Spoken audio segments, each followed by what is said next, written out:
El presidente Gustavo Petro de Colombia se casó con la gloria cuando en su discurso ante las Naciones Unidas arremetió contra el genocidio en Gaza. Petro dio un discurso que ha dejado al mundo entero maravillado y sobre todo que ha dado un discurso demostrando ser un estadista, un intelectual, sin teleprompter y sin papel en mano, de su propia cabeza.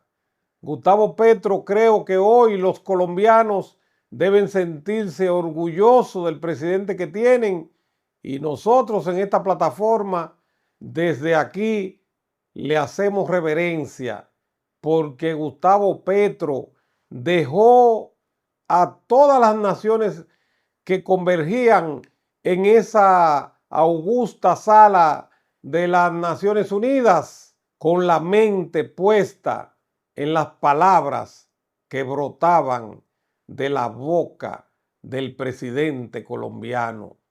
Una exposición magistral que desnuda una realidad a que está siendo sometida la gente en Gaza como si no fueran seres humanos. Le pongo el discurso completito para que aprecien, para que ustedes vean hasta dónde se atrevió Petro a llegar en las Naciones Unidas. Chávez una vez había hecho algo parecido, pero de una manera más burda, más falta de respeto. Pero la de Gustavo Petro fue intelectual totalmente. Mi respeto para el presidente colombiano Gustavo Petro. Este es mi último discurso como presidente aquí, ya es el cuarto. En el primero anuncié a la Asamblea que era muy posible que estallara un conflicto al lado de Ucrania en Palestina. Pedí que se hiciera una conferencia de paz. Los que no tenemos bombas ni grandes presupuestos no somos escuchados aquí, pero 4 años después, ya hoy, lo dantesco de la situación de Palestina no me llevó a pensar que lo mismo o casi lo mismo podría ocurrir en el Caribe colombiano cuando tiran misiles a personas jóvenes desarmadas en el mar. Y entonces ahora estamos ante una situación diferente, quizás más global. La barbarie hoy es del planeta, hoy cae sobre la humanidad entera. Los misiles sobre 17 jóvenes desarmados en las aguas del Mar Caribe, quizás algunos colombianos, la persecución, aprisionamiento y encadenamiento y expulsión de millones de migrantes, los misiles que caen sobre las 70,000 personas en Gaza y los matan, la falta de acción sobre la crisis climática, cuyas palabras se borran por orden de Trump, están ligados y obedecen a la misma causa. La migración es una excusa para que una sociedad rica, blanca y racista se crea la raza superior y no mire que sus dirigentes la llevan con toda la humanidad al abismo de su propia extinción. Dicen que los misiles en el Caribe eran para detener las drogas. Mentira, dicha aquí, en este mismo sitio. En el año 2023 y 2024 fueron los años donde más cocaína se incautó y más de 700 capos del narcotráfico fueron extraditados a Estados Unidos y Europa. Los extradité yo y la cocaína la incautó mi gobierno. Y no tiramos un solo misil ni asesinamos ningún joven. Los años donde probé que es más eficaz sustituir voluntariamente con los cultivos de hoja de coca que erradicarla forzadamente con glifosato y fuerza sobre los campesinos pobres de Colombia. He cambiado la fracasada y violenta guerra contra las drogas por una eficaz política antinarcotraficante, que es diferente. No confundir la sustancia muerta con la persona codiciosa. Pero necesitan violencia para dominar a Colombia y América Latina. Necesitan destruir el diálogo e imponer y lanzar misiles asesinos sobre jóvenes pobres en el Caribe. La política antidrogas no es para detener la cocaína que llega a los Estados Unidos. La política antidrogas es para dominar los pueblos del sur en general. No mira la droga, mira el poder y la dominación. Por eso hablo ante ustedes como un presidente desertificado por el mismo presidente Trump, sin que él tuviera ningún derecho a hacerlo, ni humano, ni divino y sin razón mental.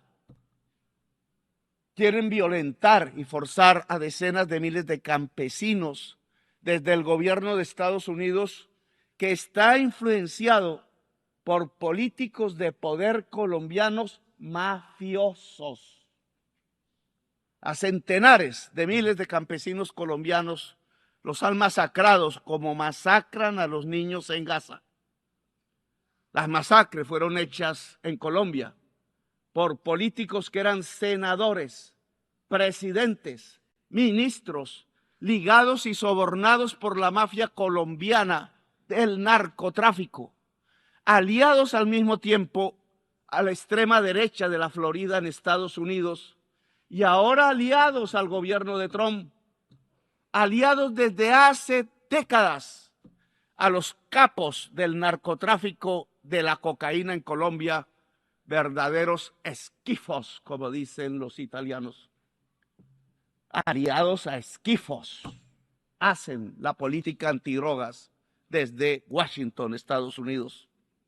No sé si Trump sepa que su política exterior hacia Colombia, Venezuela y el Caribe es asesorada por colombianos que son aliados políticos de la mafia de la cocaína. Yo mismo denuncié con nombre propio a estos políticos del paramilitarismo narcotraficante. Con nombre propio por una década en el Congreso de la República, siendo senador. Y me quisieron matar muchas veces por ello. Y quisieran que no fuera presidente y me callara y me silenciara. Y ahora quieren que no continúe un nuevo gobierno progresista. Y por eso me desertifican casi que personalmente y calumnian a Colombia. En Colombia se ha incautado la más alta cantidad de cocaína de toda la historia del mundo y lo hizo este gobierno y me desertifican. En Colombia hemos logrado detener el crecimiento de la tasa de crecimiento de los cultivos de hoja de coca, que venía de 43% anual en el gobierno de Duque y lo he bajado en este año a 3%.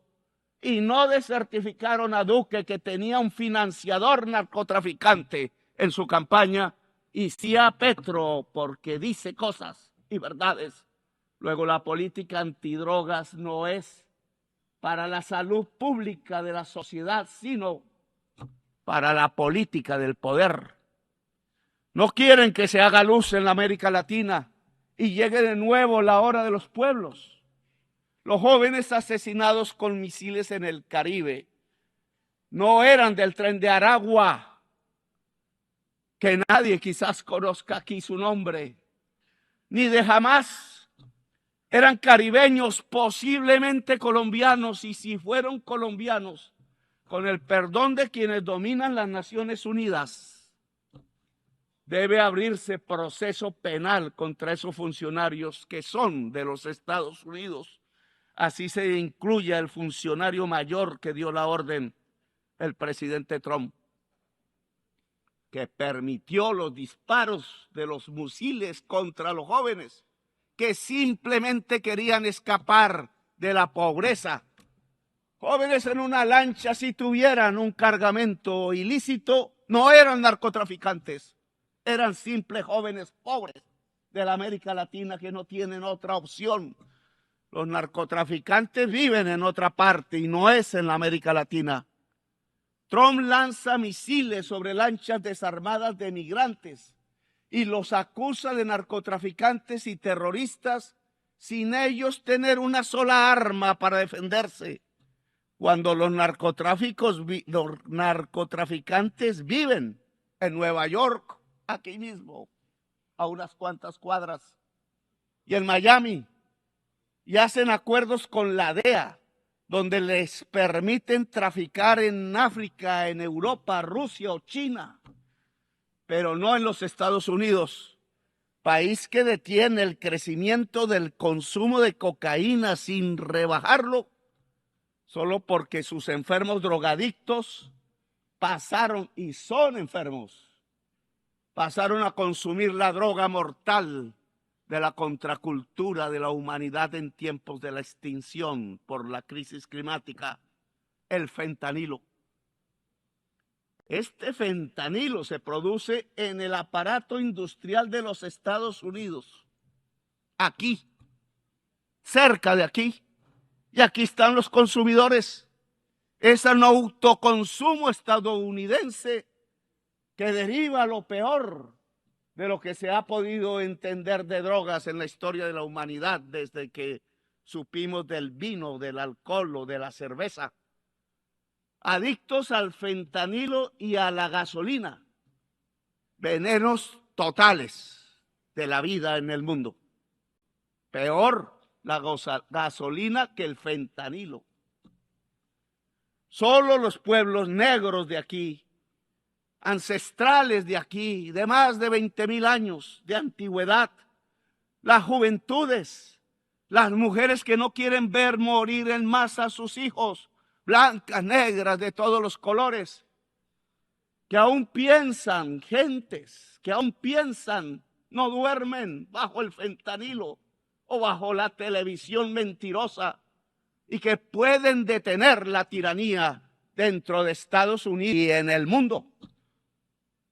Los ciudadanos que salen a las calles en California, en Nueva York, en Filadelfia, donde se tocó la campana de la libertad, a pesar de los ejércitos que manda Trump contra su propio pueblo para amedrentarlo, a los estados de las ciudadanías libres, en los mismos estados que dejan de estar unidos hoy ante la tiranía. En peor, el presidente de los Estados Unidos no ve que han caído asesinados 1 millón de latinoamericanos entre sí mismos, el mayor porcentaje de ellos compuesto por colombianos, y otro 1 millón morirá de norteamericanos por el fentanilo en 10 años. La cocaína mataba por venenos que le mezclaban 3,000 personas al año en este país. Hoy el fentanilo mata 100,000, 33 veces más. ¿Mejoró Estados Unidos con 50 años de una política absurda? ¿O empeoró y está conduciendo a su sociedad a la muerte dantesca de la droga que mata el cerebro y el pulmón? En esa mortandad de la humanidad, Trump no solo deja que caigan misiles contra los jóvenes en el Caribe, no solo encarcela y encadena migrantes, sino que permite que lancen misiles contra niños, jóvenes, mujeres y viejos en Gaza. Se hace cómplice del genocidio, porque es genocidio y hay que gritarlo una y otra vez. Este recinto es testigo mudo y cómplice de un genocidio en el mundo de hoy, cuando creíamos que era solo propiedad de Hitler.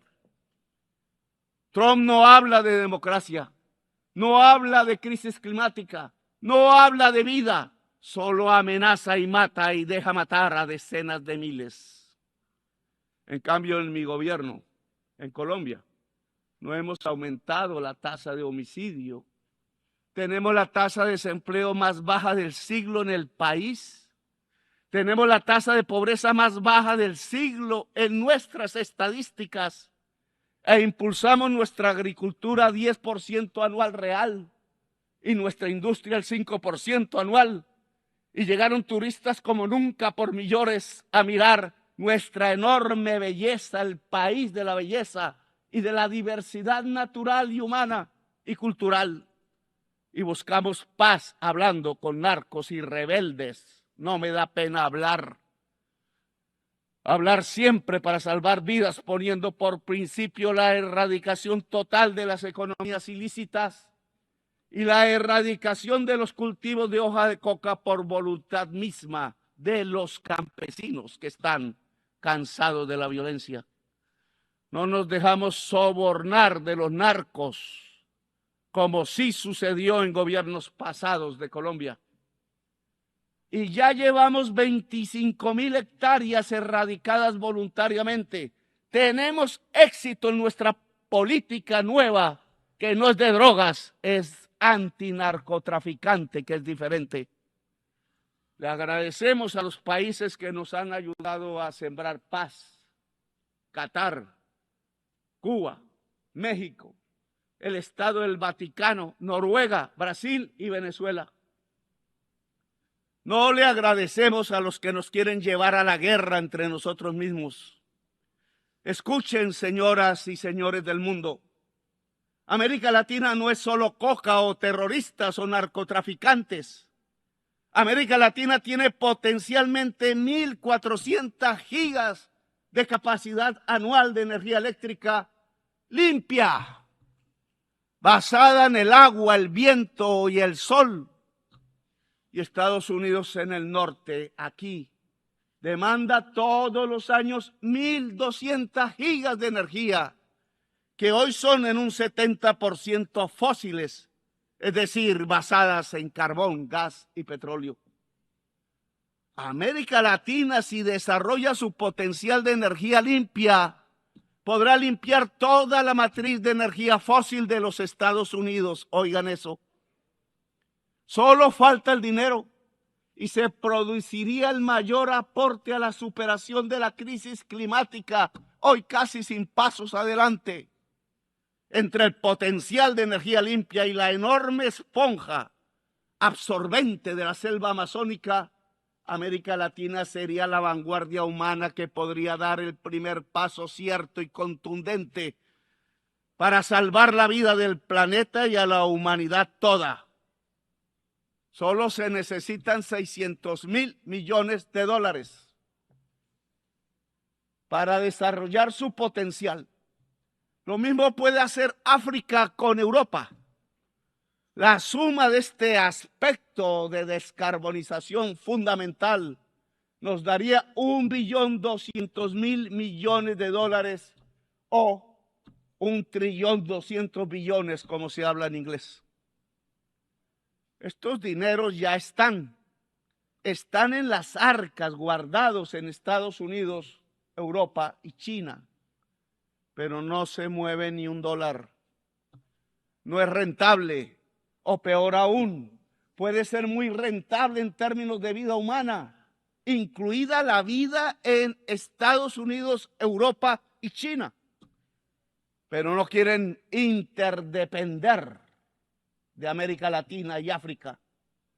Saben que unir la energía limpia de América Latina y África a las economías fósiles del norte no solo descarboniza el planeta, salva del colapso climático, sino que también cambia el poder mundial, el que aquí a veces habla, pero habla todos los días es con bombas y no con palabras. Lo vuelve.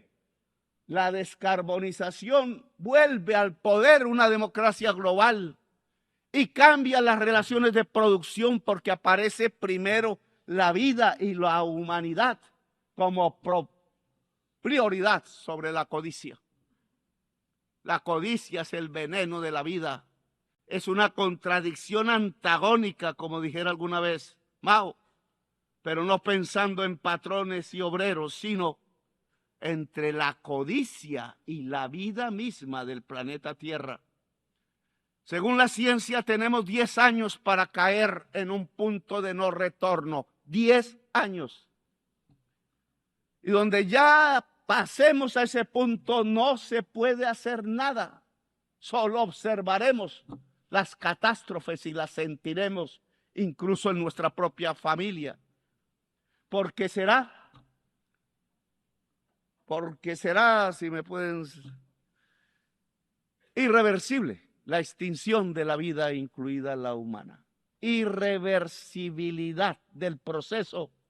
Ya ninguna tecnología, ninguna fuerza política o social, ninguna mente humana podrá hacer nada para detener el colapso, y nos quedan 10 años. Dice la ciencia. Pero aquí no creen en la ciencia, dijo uno. El más poderoso del mundo no cree en la ciencia. Y eso se llama irracionalismo. Y de irracionalismo se llenó filosóficamente Alemania, el país de los grandes filósofos, de Feuerbach, de Hegel, de Kant. Y hoy de irracionalismo se está llenando Estados Unidos, y fue la antesala de Hitler en 1933. La solución es dejar de consumir carbón, petróleo, gas, hidrocarburos, y pasar rápido al agua, el sol, el hidrógeno verde, los vientos. Pero la palabra descarbonización suena ahora subversiva en las conferencias de los grupos de países poderosos, el G7, el G20, y en Davos, los mega ricos. Como hace 5 siglos sonaba subversiva la palabra democracia aún aquí en Nueva York, en Cartagena, en Bogotá o en París, y mucho más en Madrid. Esos dineros de los que hablo aquí, 600,000 millones de dólares, 1.200.000 millones, son en 1 o 2 ceros mayor que la cifra que prometieron los países desarrollados dar, y que son limosnas. Y no cumplieron desde la COP de París, porque no les interesa la descarbonización. Y es entre ceros la demasía de la cifra sobre los exiguos préstamos de la banca multilateral, que son eso, pura limosna inocua, pura ideología, pensando que la rentabilidad del capital limpia la atmósfera y salva la vida. Mentiras ideológicas, fantasmagóricas, fetiches, para que no miremos arriba y no actuemos como humanidad. La crisis climática implica priorizar en todos los presupuestos públicos la inversión en descarbonización y adaptación. Necesita por completo una política financiera mundial diferente y abolir la prima del riesgo de la deuda. ¿Quién dijo que son riesgosos los países que no son riesgosos? Los países que emitan más gases de efecto invernadero, como el segundo primero de la Tierra. Y que sí son riesgosos los países que absorbemos el CO2 y tenemos selvas y muchos agua, y absorbemos en el sur el CO2 del norte. Porque el mercado dice lo contrario, si no es porque está equivocado y va camino al abismo de la vida. Se necesita condonar deuda en los países más pobres y cambiar pagos de deuda externa por inversión en la adaptación y mitigación de la crisis climática. Sí, señores de la China y Alemania y Estados Unidos y Wall Street y París y la Bolsa de Londres. Si ustedes quieren recoger los intereses de la deuda externa en nuestros países, encontrarán cementerios y muertos, y cuando vayan a recogerlo, ustedes también serán cementerio y muertos. No sirve ese dinero en medio de los cadáveres. He aquí otra palabra subversiva: planificar. Plan global, se olvidó la palabra por el mercado. No se necesitaba planificar, dijeron, cuando planificar es de los seres humanos. Es anatema, tanta creencia religiosa y falsa se desató sobre el mercado. Creencia fundamentalista, pensando que llevaba el mercado a la felicidad. Dijo Walras, el suizo, economista, y el abismo, lo que lleva el mercado es no a la felicidad, sino a la muerte y el abismo, como ya lo vemos hoy. Walras estaba equivocado, el neoliberalismo estaba equivocado desde el principio y llevamos 50 años guiando a nuestros países bajo fórmulas completamente erráticas y acientíficas y no las cambiamos. El plan debe ser vinculante a los estados nacionales, realizado en una democracia global, supervisado en su cumplimiento por el Consejo de Seguridad sin veto. Pues sepámoslo, el mercado no soluciona la crisis climática, sepámoslo de una vez, porque él mismo la produjo. Fue el capital, que es una relación humana desigual entre quien es el dueño de la máquina hambrienta de carbón y petróleo y el asalariado trabajador, hombre o mujer, que tiene que producir cada vez más cosas para que el patrón venda esas cosas hechas con la máquina del patrón que necesita cada vez más petróleo, lo que produjo la crisis climática. Hacer más, vender más, ganar más, más y usar cada vez más entonces carbón, petróleo hasta nuestros días, pero no hasta la eternidad, porque ha llegado el petróleo y el carbón hasta su final, que quizás es el final del capital. Si no es del capital, será de la humanidad y de la vida entonces. El dueño del capital es un ser humano de poder y no es una cosa, no es un fetiche. Ese ser humano con su codicia, con su esclavitud total a la codicia, es el que buscará que aquí se apruebe, que se busque cada vez más petróleo, que en cada país se busque cada vez más petróleo, no importa el envenenamiento de la atmósfera con CO2, que es el envenenamiento de la vida toda del planeta. Taladrar, taladrar y taladrar, dicen sin piedad.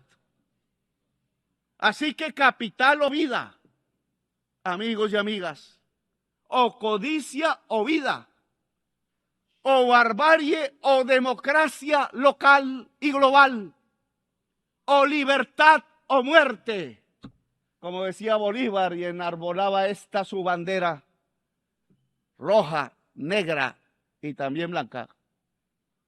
Libertad, rojo, muerte, negro, blanco, paz posible. Es una revolución mundial de los pueblos lo que se necesita para superar positivamente la crisis climática y no dejarla llegar de crisis a colapso global. Es una revolución de los pueblos unidos, de las civilizaciones que tienen que dialogar más que los estados mismos. Es una revolución de la humanidad para seguir viva en el planeta y libre, quizás aliada a algunos gobiernos que quieran defender la vida.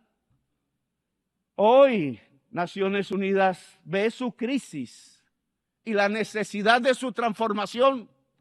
Aquí se reúnen estados-nación que ya no tienen poder, que por mucho que voten no se les hace caso, porque el Estado-nación ha llegado también a su decadencia quizás final. Se inventó alguna vez hace unos siglos y ya no da más. Y ya no da más porque el mismo capital se volvió global, no estatal. El socialismo de Stalin debió de volverse global y no estatal, pero Stalin no tenía las entendederas para ello y creyó más en la tribu y condenó en Yalta una revolución mundial en España, en Italia, en Grecia, y quizás hubiera sido América Latina y otros. La humanidad es el nuevo sujeto político que aparece, no el Estado-nación.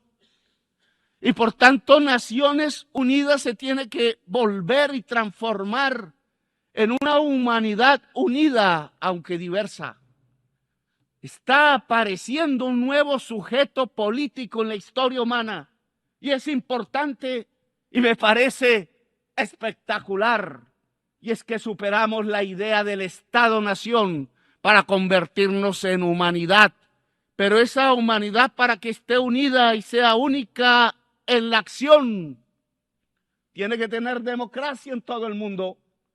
Tiene que tener diálogo permanente en medio de la diversidad. Es la diferencia lo que nos impulsa la posibilidad de una coordinación eficaz de la acción a escala mundial. Humanidad que dialoga, sí. Humanidad civil, sí. Humanidad profundamente democrática, sí. Ojalá una humanidad de personas libres, que es su definición, su sinónimo, porque no puede haber humanidad esclava. La humanidad esclava no es humanidad, es bestia. Es bestia el que esclaviza, pone cadenas a migrantes, lanza misiles sobre jóvenes, acribilla con misiles niños y niñas en un poblado muy cerca donde nació Jesús. Esto ya no se resuelve con estados que hablan y no se resuelve con gobernantes sobornados por el petróleo y dispuestos a lanzar misiles a los pueblos del sur. Un nuevo sujeto político entonces aparece, la humanidad unida y diversa en sus culturas. Mientras el colapso se acerca y mientras las sociedades viejas y blancas de Europa y Estados Unidos siguen aplaudiendo a sus nuevos Hitlers de moda, no escuchan ni a sus jóvenes, ni a sus niños, ni a la humanidad, ni a las estrellas, ni a sus abuelos que murieron como héroes en los campos de Europa luchando de verdad contra Hitler y su idea criminal de una raza superior. Hoy hacen lo mismo que Hitler. Construyen campos de concentración para migrantes y aplauden las mayorías electorales y dicen que son de una raza inferior los migrantes y colectivizan culpas en ellos como hicieron con los judíos y los llaman terroristas e inferiores y ladrones, narcotraficantes todos, dicen. Cuando la mayoría de los narcotraficantes son rubios y de ojos azules y guardan sus enormes fortunas en los bancos más grandes del mundo y no viven en Bogotá, ni en Caracas, ni en el Caribe, ni en Gaza, sino que viven en Miami y son vecinos del presidente de los Estados Unidos y viven en Nueva York y en París y Madrid y en Dubái. Viven donde hay lujo, no pobreza. Pero los misiles los tiran donde hay pobreza y no donde hay lujo. Mentira que el Tren de Aragua es terrorista. Solo son delincuentes comunes en forma de banda, agrandados por la estúpida idea de bloquear a Venezuela y quedarse con su petróleo pesado y ya venenoso. Los migrantes no son delincuentes. No tienen que llevarlos a campos de concentración ni expulsarlos encadenados. La migración no es sino el producto del bloqueo a los países más pobres como Irak o Irán o Cuba o Venezuela. El bloqueo económico no es más que un genocidio. La migración no es sino el producto del empobrecimiento de los países más pobres por una deuda impagable y codiciosa. La migración no es más sino la consecuencia de las guerras y las invasiones por el petróleo desatadas por Estados Unidos y la Europa de la OTAN. La migración no es más sino la consecuencia de la crisis climática que transita a colapso y que deja sin agua las tierras del trópico, porque al aumentar el calor se evapora el líquido vital. La solución a la migración no es otra. o muy diferente a las cadenas, a las cárceles, a los misiles. No hay raza superior, señores. No hay pueblo elegido de Dios. No lo es ni Estados Unidos ni Israel. Ignorantes fundamentalistas de extrema derecha piensan así. El pueblo elegido de Dios es la humanidad toda. Usan la migración como excusa para no hacer nada contra la crisis climática que barre cada día con la vida. Buscan la migración para ganar votos de blancos y viejos y viejas, pero para desde el poder ocultar que hay que acabar con el consumo del carbón y del petróleo y lo incentivan para taladrar y taladrar y taladrar. La ONU tiene que cambiar ya. Una ONU diferente, humana, debe antes que nada detener el genocidio de Gaza. La humanidad no puede permitir ni un día más de genocidio, ni a los genocidas de Netanyahu ni sus aliados en Estados Unidos e Europa, dejarlos libres. Las Naciones Unidas deben hacer respetar los tribunales internacionales de justicia, el derecho internacional, que es la base de la civilización y de la sabiduría de la humanidad condensada en la historia, y debe hacer cumplir las sentencias de su justicia. La diplomacia ya acabó su papel, señores, en el caso de Gaza. No pudo solucionarlo. No es cierto, y me disculpa Macron, que podamos insistir y insistir en hablar y en hablar cuando cada segundo cae un misil y destroza los cuerpos de bebés inocentes, bebés niños y bebés niñas en el país árabe de Palestina. Cada día de mociones vetadas en el Consejo de Seguridad de la ONU, cada día que pasa son más los niños bombardeados, cada veto más bombas, cada veto más muertos. El que veta, que piensa, no es madre, no es padre, no está vivo, viene quizás de fuerzas oscuras, es un robot porque no tiene corazón para vetar. El genocidio debe parar con lo que sigue a la diplomacia. Es con una votación de la Asamblea de las Naciones Unidas, ¿sí? Y no con una votación del Consejo de Seguridad, que vetan. Es con una Uniting for Peace para Palestina, conformando una fuerza armada para defender la vida del pueblo palestino. Palabras y armas toca hoy. No son cascos azules, no entrenados y a veces indispuestos para lo que toca. Es un ejército poderoso de los países que no aceptan el genocidio. Por eso invito a las naciones del mundo y a sus pueblos sobre todo, como parte de la humanidad, trataron con tanto heroísmo a Hitler, a los ejércitos latinoamericanos de Bolívar, de Garibaldi, que también tuvo uno en Italia, de Martí, de Artigas, de Santa Cruz. Ya sobran las palabras.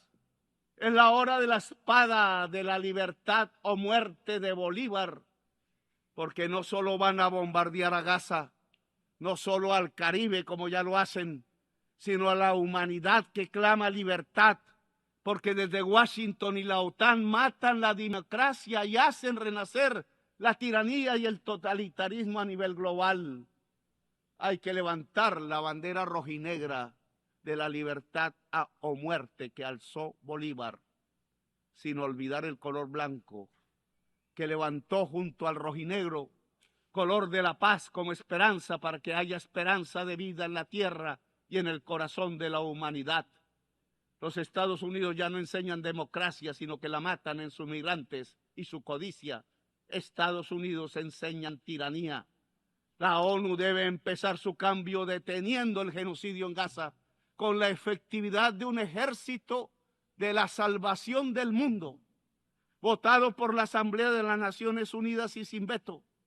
Después de salvar Gaza pasaremos al plan para descarbonizar la economía del planeta, para que sea un hecho democráticamente construido a escala mundial y funde democracia global, y que el órgano que vigile su aplicación rápida sea el Consejo de Seguridad, pero sin vetos, y que sea vinculante sobre la OMC, el Banco Mundial, el FMI, el sistema financiero privado, por la gran capacidad que tiene el sistema financiero nacional y mundial de centralizar el capital.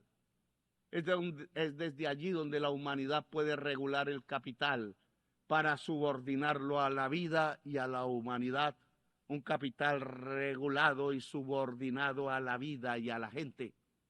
Por este camino las Naciones Unidas transitarán desde una alianza de estados a una alianza de pueblos y culturas diversas que son el componente de la humanidad. Si superamos la crisis climática, y solo lo haremos unidos como humanidad, lograremos también que las Naciones Unidas den el paso hacia una asamblea de los pueblos, buscando que cada persona sea libre en el planeta, buscando que los cerebros de cada persona alcancen su máximo potencial y se interconecten en el planeta, porque ese gran cerebro de la humanidad, como inteligencia poderosa, alumbrado por la ciencia cada vez más profunda, podrá no solo salvar la vida en el planeta, sino cumplir la misión de la humanidad, expandiendo la vida en las estrellas. Una humanidad unida y libre puede mirar las estrellas y alcanzarlas, tal como los romanos legionarios pensaron algún día antiguo, allí cuando se inventaron las palabras en latín ad astra. Ad astra, hasta las estrellas, siempre es la hora de la libertad o la muerte, y es real la muerte en misiles, pero también es real la libertad en el corazón humano y su capacidad de unión, de rebelión y de existencia. Gracias, muy amables.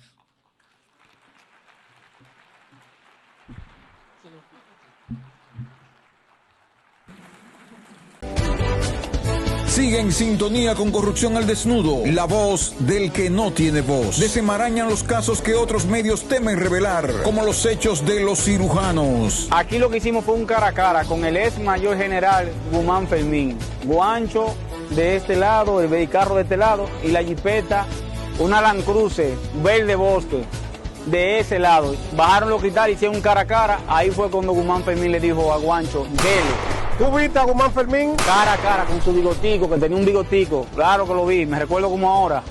Los cirujanos bajo el mandato de Guillermo Guzmán Fermín. En San Francisco de Macorís, una sombra de tragedia cayó. Una estela de dolor, pérdida y luto dejó su huella. Una víctima. ¿Quién te da ese cartuchazo? Juan. ¿Con qué te da? ¿Con una escopeta?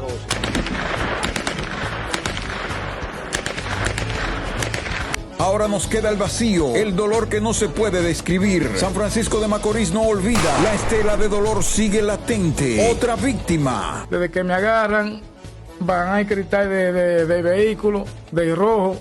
Ahí estaba el coronel Guzmán Fermín. Y Guzmán Fermín hizo señas que me montaran. Cuando yo veo que botan la bienvenida, que cojamos para los rieles, yo le dije, Paredes, ¿para dónde que me llevan? Porque yo no soy gente de problemas, tú me conoces y conoces mi familia. Paredes el teniente, un primer teniente. Sí, que si él había querido, había evitado todo eso. Eso no me ha sucedido.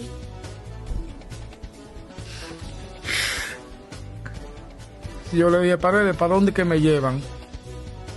No, esta gente quiere hablar contigo. Y él está metiéndole escopeta, el Guancho está adelante montado. ¿Y qué está haciendo Guancho? Metiéndole los tiros a la escopeta. Los cartuchos a la escopeta delante de ti. Delante de mí. Me dijeron que me desmontara y Guancho me agarró por ahí. Hasta los dedos me metió por ahí. Y me tiró al suelo. Cuando me tiró al suelo, sobó la escopeta y me dio un cartuchazo. El primer cartuchazo me lo dio en la pierna derecha. Me lo dio en esa pierna ahí. Mire cómo me dejó.